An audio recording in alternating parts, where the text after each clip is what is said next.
पैसे. म्हटलं बाळा, चाराने आणि बाराने व्यवहारात चालत नाही. तुमच्या कोकणामध्ये सुद्धा असे चाराने बाराने आहेत, ते आता व्यवहारात चालणार नाही.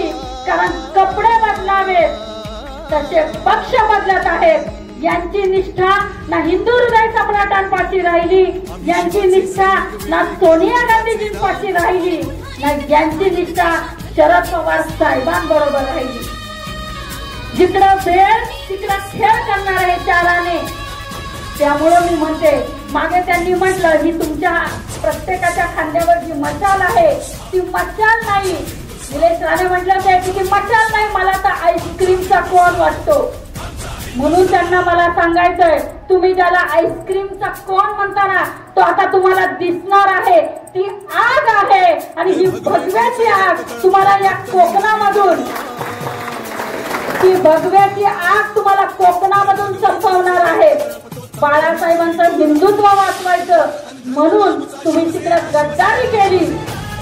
पण तेच शिवधनुष्य जे म्हणे की उद्धव साहेबांनी घाण ठेवलं होतं आणि आम्ही ते आणणार आहोत, तेच धनुष्य तुम्ही कोकणातून संपवलेलं आहे. आता लक्षात घ्या, कमळ फुलायचं असेल तर कधीच स्वच्छ पाण्यामध्ये कमळ फुलणार नाही. कमळ फुलणार कधीच स्वच्छ पाण्यामध्ये नाही, तिथं चिखलच व्हावा लागेल. मग आपल्या कोकणाचा चिखल करून आपण हे कमळ फुलवणार आहात का?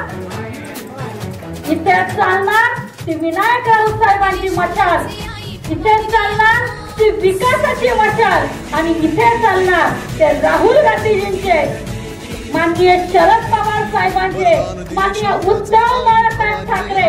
उठा, स्वाभिमान बाळगा आणि जनतेला आजही ठामपणे सामोरे जाणारे राजन साळवी साहेब आहेत, विनायक राऊत साहेब आहेत, भास्करराव जाधव आहेत, वैभव नाईक साहेब आहेत. ते ठामपणे तुम्हाला सामोरे जाऊ शकतात, कारण त्यांनी निष्ठा जपलेली आहे. कोकण मंत्र्यांना दिलेला शब्द जपला आहे. मग ती मशाल आपल्याला पेटवायची आहे.